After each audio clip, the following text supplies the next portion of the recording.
Buenas noches, bienvenidos a este conversatorio. La noche de hoy tendré un diálogo con mis dos compañeros de la carrera, Daniela Cepeda y Luis Uc. Me dirijo a presentarlos. Daniela, buenas noches. Hola, hola, buenas noches. Yo soy Daniela, muchas gracias por invitarme aquí el día de hoy. Luis, buenas noches. Buenas noches, José. Un gusto estar aquí. Hablaremos de extorsiones y fraudes digitales. Correcto. Como lo comenta mi compañero Luis, abordaremos el tema de la extorsión, puesto que es algo que mucho nos ha pasado. Hemos sido víctimas o por lo menos han intentado extorsionarnos de alguna manera. Eh, Según la definición del gobierno de México, en la extorsión, la delincuencia utiliza la violencia psicológica para intimidar a las víctimas, como por ejemplo utilizan agresiones verbales, en otras ocasiones aprovechan de la buena fe de la gente. Tan solo en 2020 hubieron más de 7.800 casos de México de extorsión telefónica. Quisiera saber si mi compañera Daniela nos puede ayudar con la clasificación de las extorsiones o el tipo de extorsión. Claro que sí. Bueno, esa que comentabas es la extorsión por teléfono, pero también existen entre algunos otros tipos de fraudes conocidos, el fraude cibernético e informático, que es el que se hace usando una computadora o el Internet. Esto es cuando los criminales o los delincuentes utilizan una computadora para lograr que otra persona, lograr obtener los datos de otra persona o incluso dinero. También tenemos una que es la extorsión digital, que también se puede llamar ransomware, que consiste en un virus informático que al dar clic en algún anuncio, al dar clic en algún link desconocido, nos bloquean nuestra información y de esta forma los delincuentes nos piden algún dinero para poder recuperar nuestra información. Correcto, muchas gracias. Compañero Luis, quisiera que me pueda dar los orígenes de la extorsión, por favor. Sí, claro, José. Más que nada, todo viene de acuerdo al avance de nuevas tecnologías, ¿no? Es donde ahí la gente que hace estos fraudes aprovecha hacer los delitos. Y si digamos que si hablamos de orígenes, este, podemos comenzar desde que se creó el telégrafo. Ya de ahí, con el avance de los teléfonos celulares y digamos que el Internet, ya después el manejo de PC, las grandes cantidades de información que se ha manejado, pues todo eso digamos que es información y ya de ahí la gente que se dedica a esto es lo que aprovecha a robar información, a digamos que a extorsionar a la gente. Correcto, sí, tiene mucha razón. Compañera Daniela, ¿será que nos pudiera comentar más o menos para cuándo se empezó o cuándo se popularizó la extorsión? Bueno, hablando específicamente de la extorsión telefónica, se popularizó a inicios de los años 2000, que fue cuando ya los teléfonos celulares eran un poco más accesibles para las personas. Ya más gente contaba con un teléfono celular, por lo tanto ya había más posibles víctimas para estos criminales. Entonces, los criminales contactaban a las personas por medio de un mensaje de texto o normalmente de llamadas telefónicas. Correcto. Eh, Compañero Luis, ¿será que nos pueda comentar los modos de operar de los tipos de extorsión, por favor? Y claro, José, más que nada, eh, podemos hablar de las aplicaciones de mensajería como ese WhatsApp, el Messenger, inclusive las redes sociales, Instagram, pues digamos que ahí uno almacena ahí parte de su información, ¿no? Familiares, amigos, conocidos. Entonces, lo que los criminales hacen es rastrear esa información de ahí para poder cometer los crímenes, ¿no? En este Sí, caso podemos hablar de dos tipos. Digamos que la extorsión indirecta y la extorsión directa. La extorsión, digamos que la directa es la que se hace físicamente, ¿no? De tu propio hogar o de tu forma laboral, pues digamos que ahí te claro. interceptan y ahí pueden hacerte daño, ¿no? Y pueden destruir inmuebles y todo con la finalidad de que te realicen un depósito o en este caso, si no accedes al momento, como que te dan un tiempo, ¿no? Esta es que te dejo mi número, tal dirección, ahí quiero que se haga, pero ya es directamente, físicamente, como digo. Y Ok, ya en la extorsión indirecta, y ya de ahí podemos hablar de seis tipos, ¿no? Hablemos de la primera, que es de un premio. Por ejemplo, te puede llegar un mensaje de celular, no tal, que te ganaste un carro o te ganaste la lotería. Entonces, a raíz de eso, lo que ellos buscan es más que nada como ponerte entre la espada y la pared, ¿no? Sabes que te ganaste ese carro, pero me tienes que hacer un depósito de tanto por, no sé, el traslado del carro. Y ahí bajo engaños te dicen, no, es que ¿por qué voy a dar? No, pero el carro vale más. Y ya de ahí es cuando digamos que la gente que no tiene mucho conocimiento, pues lo acepta, ¿no? Sí, claro. Ya la primera. La segunda, hablemos de secuestro virtual. En este caso, el delincuente te llama con la seguridad de que, de que tiene un familiar tuyo, ¿no? Un amigo, un conocido, pidiéndote dinero para que no le hagan daño. Y en este caso, en muchas ocasiones, te pone una grabación de un niño, una niña, o dependiendo de quién sea, como para hacerlo más creíble, ¿no? Para que tú te pongas nervioso y accedas. Correcto. Compañera Daniela, ¿será que nos pueda compartir los otros siguientes, perdón, por favor? Sí, claro. Otra estrategia que utilizan a veces estos criminales es decir que son algún familiar nuestro que está detenido en el extranjero por alguna razón y que necesita dinero para unos documentos, dinero para el trámite o alguna cosa por el estilo. Normalmente saben cómo llevar la conversación y entonces respondes, al llamar por teléfono te dicen, ay, soy tu sobrina. Y si las personas no son personas que sepan mucho de este tema ni nada, solitos van a decir el nombre, eres tú, Karina, y entonces solito ya cayeron, ¿no? Entonces, esa es una de las estrategias que utilizan. Y la otra también, la que sigue, que es la amenaza de muerte o secuestro, es una un poco más, pues que a veces asusta un poco más. Y con ciertos datos que a veces se obtienen de Internet de manera muy sencilla, porque están los directorios, está el Facebook, está Instagram y cualquier red social, te dicen a lo mejor tu nombre, el nombre de algún familiar tuyo, tal vez incluso a la escuela donde van los hijos, cualquier información eh, ligeramente específica. Y de esta forma te dicen que te tienen vigilado y amenazan con secuestrar a algún familiar, amenazan con hacerte daño a ti o a tu familia. Entonces, claro que esto definitivamente asusta a la gente. Correcto. Igual existe la amenaza de supuestos funcionarios federales, en el cual el delincuente llama identificándose como una autoridad federal, ya sea gobiernos, Secretaría de Salud, entre otras. Eh,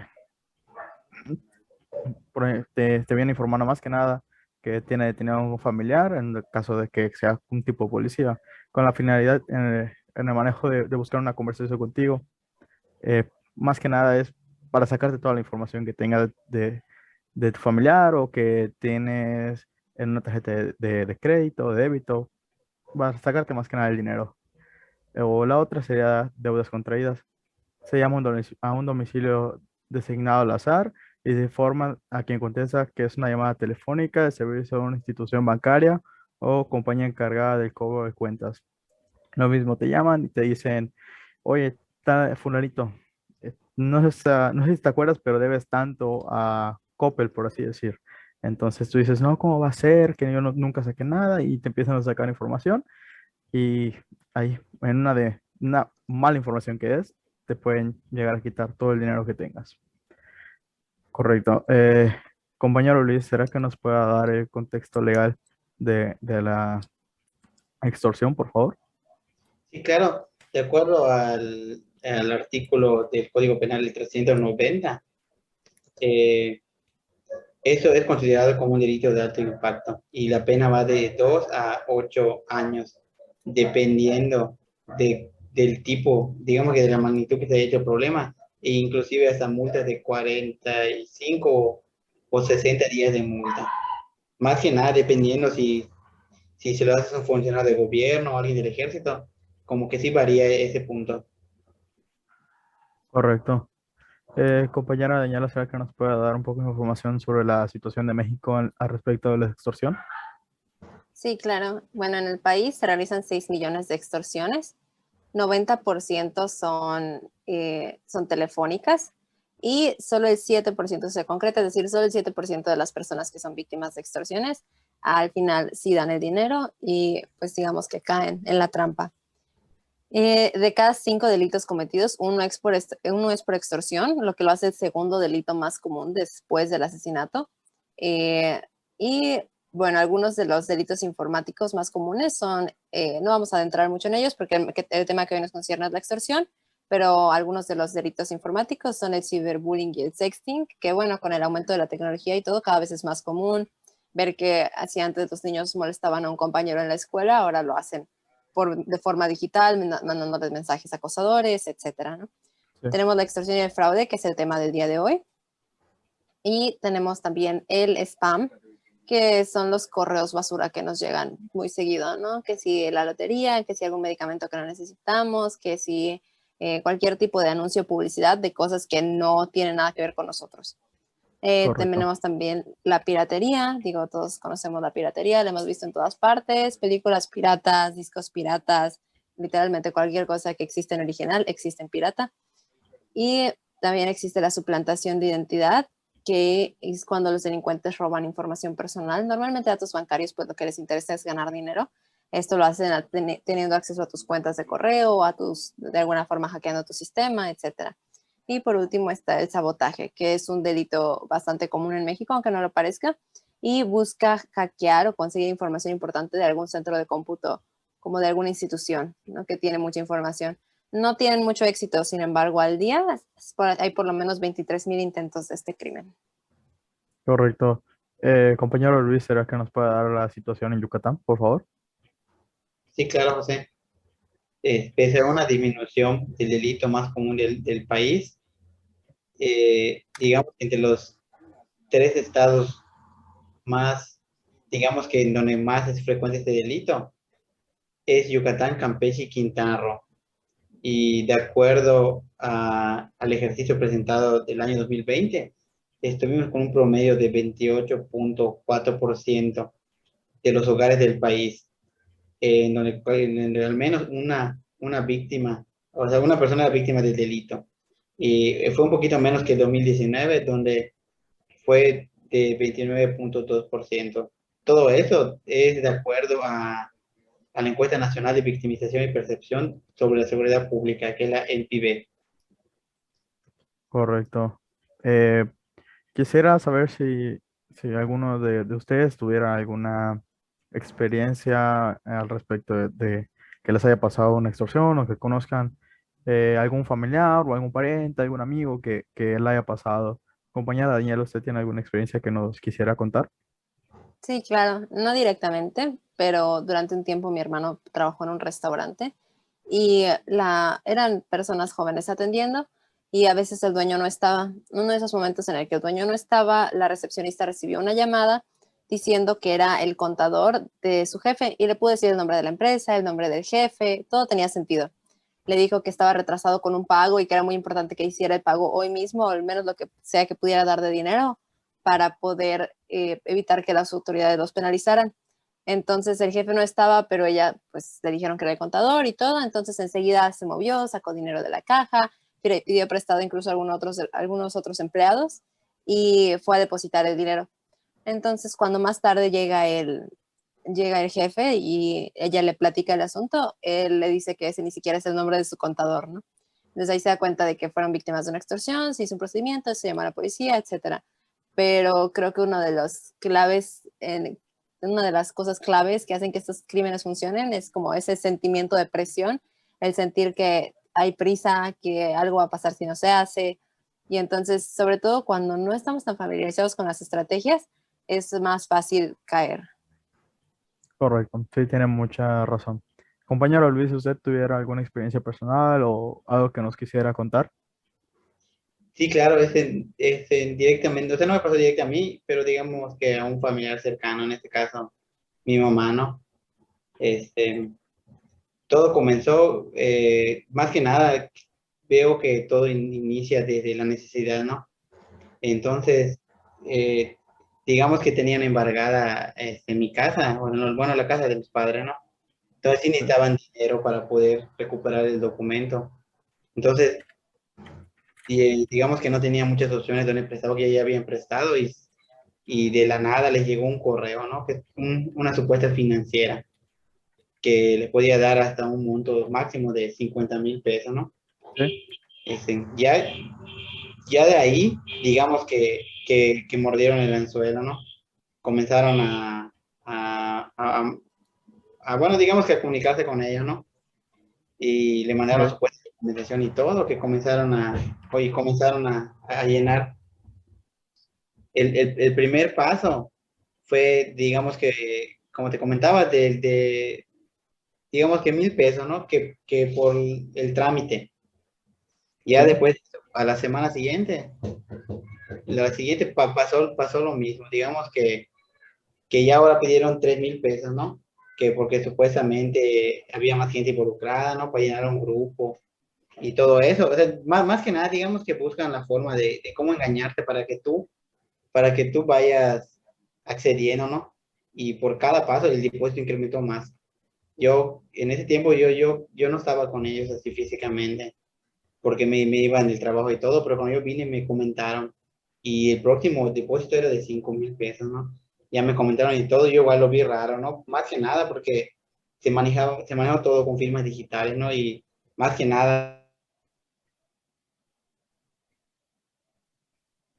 en un préstamo o algo así, tiene que ser firma, no tiene que ser,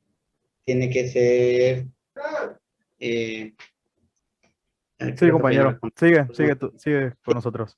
y digamos que ya después de eso, pues yo al final de cuentas terminé accediendo y como te digo, pues así acabó. Ya después de esos 5,000,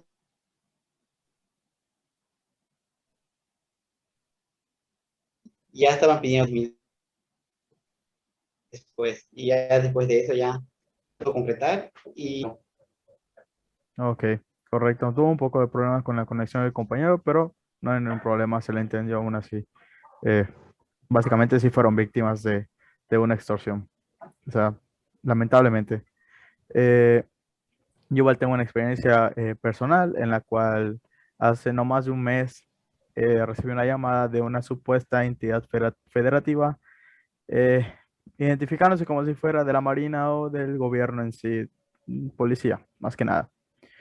Me da a entender que si me llegó una carta, que si la leí, que si me empezó a decir varias cosas, en la cual me empezó a decir que para evitar las muertes en México, que para evitar las extorsiones, básicamente, para evitar que se derramara sangre, me empezó a decir que el gobierno estaba trabajando para ello, que estaban tratando de recaudar fondos, que no sé qué.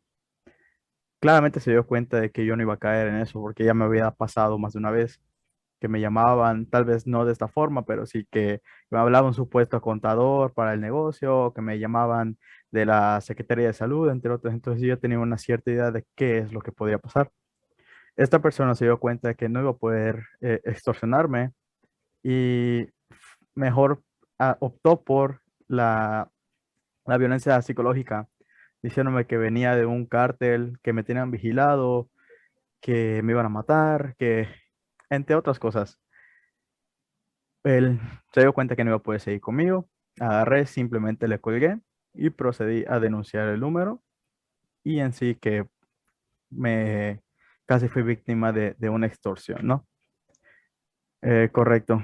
Quisiera saber si mi compañera Daniela nos puede dar unos tips o el procedimiento sugerido para personas que hayan sido víctimas de la extorsión. Bueno, más que nada, lo importante, como al ser un delito difícil de rastrear porque son llamadas telefónicas, la primera barrera de protección es estar advertidos y saber nosotros como usuarios de estos dispositivos, de las redes sociales, del teléfono, de todo, saber cómo manejar estas situaciones. Entonces, como comentan, las tres historias que contamos son diferentes, son completamente diferentes. Sin embargo, de alguna forma a todos nos impactan, ¿no? Entonces, pueden utilizar el miedo, la intimidación, la oferta de alguna cosa que realmente necesitamos.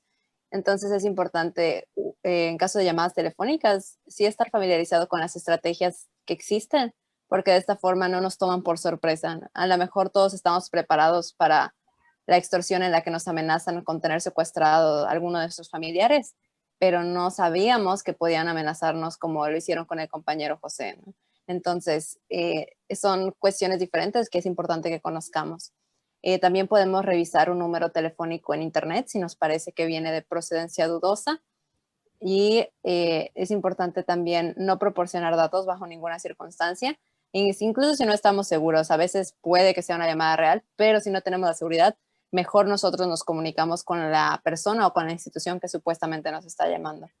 En el caso de sitios web y para evitar el fraude digital, tenemos que asegurarnos de estar entrando siempre a sitios confiables, de hacer compras en línea solo con sitios confiables y a veces usando métodos de pago que nos protegen un poco, ¿no? Como PayPal o algo así, que si no nos llega la mercancía o cualquier cosa pasa, ellos nos regresan nuestro dinero.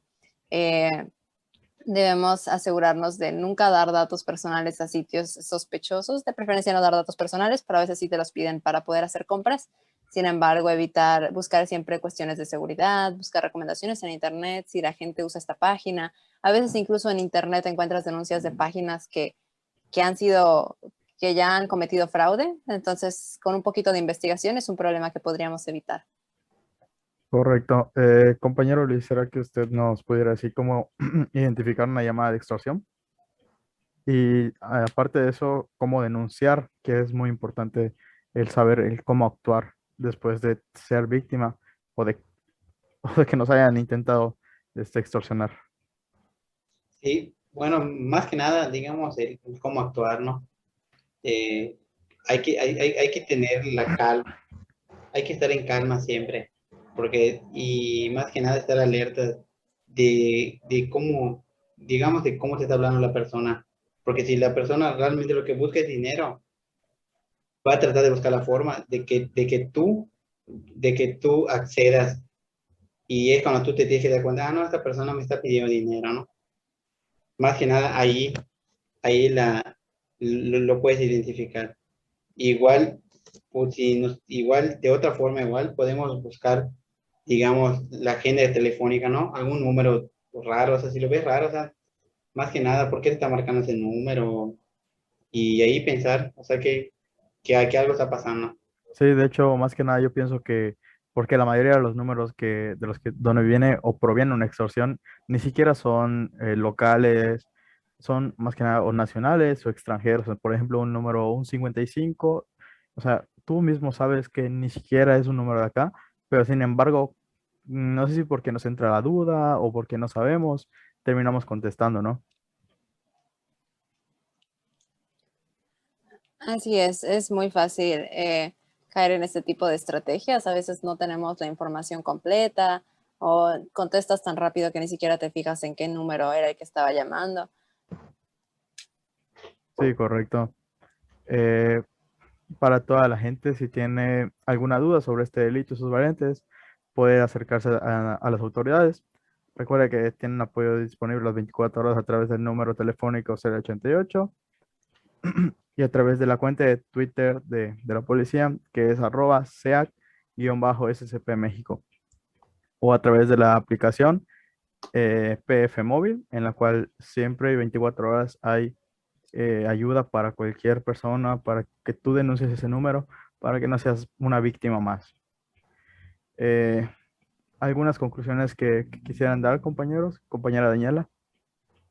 Bueno, más que nada me gustaría invitar a toda la gente a conocer un poco más del tema, a informarse. A veces no queremos saber de este tipo de cosas porque nos asustan, pero es mejor saber y es saber qué esperar, estar preparados para evitar ser víctimas de estos delitos. Y también es importante informar a las personas más vulnerables, ¿no? Como los adultos mayores que no están acostumbrados al uso de la tecnología, como los adolescentes que tienen acceso a un teléfono, sin embargo, a lo mejor no la madurez para manejarlo y no saben identificar este tipo de situaciones.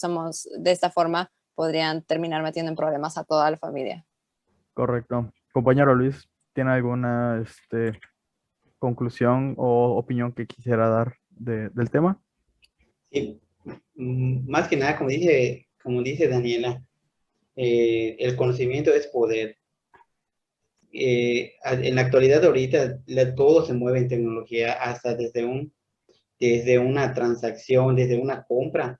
Entonces es necesario estar informado de cómo poder protegernos. Y en este caso, con la gente que nos rodea, si no conoce, más o menos explicarle que existe este tipo de situaciones y saber cómo actuar cuando ya esté presente. Y hablando un poquito más, hay un caso en específico de sexting, que había una página que vendía los dichosos packs, digamos, ¿no? De gente de varios estados del país, que de Villahermosa, que de Yucatán. Y sí fue un caso muy sonado, ¿no? Sí, Más que nada porque, digamos que a la persona, ya teniendo, digamos, sus fotos, videos, lo que ellos buscaban es sacar dinero. Y al final de cuentas, siempre eso lo terminaban subiendo a la página. Y me imagino que fue difícil de rastrear para la policía cibernética, pero sin embargo lo lograron y desmantelaron la página por completo. sí, Eso me ya tiene imagino. mucho tiempo, pero sí fue un caso muy sonado. Sí, sí me suena que fue, no fue, fue casi como 4 años, no mucho, pero sí creo que tengo una idea. Aproximadamente, sí. Sí, bueno, pues a mi punto de opinión, mi punto de vista es que infórmense, la información es muy valiosa, lean, tienen alguna duda, existe el internet, existen los números de la policía, en cualquier momento pueden checar en internet cómo no ser víctima de una extorsión, cuáles son los pasos a seguir, qué es lo que puedo hacer para no ser víctima y más que nada preguntar a sus familiares. Eso es lo único que necesitan hacer. Eh, Supongo que concluimos este conversatorio, compañeros. Muchas gracias por su por su compañía, perdón. Eh, Gracias más que nada por tener esa oportunidad, este pequeño diálogo y que ambos compartiéramos puntos de vista similares y que llegáramos a un punto muy bueno, que es el caso de que toda la gente no debería ser extorsionada o tratar de evitar eso. Compañera Daniela, un gusto. Compañero Luis, un gusto. Nos vemos pronto. Hasta Igualmente. luego. Muchas gracias. Buenas noches.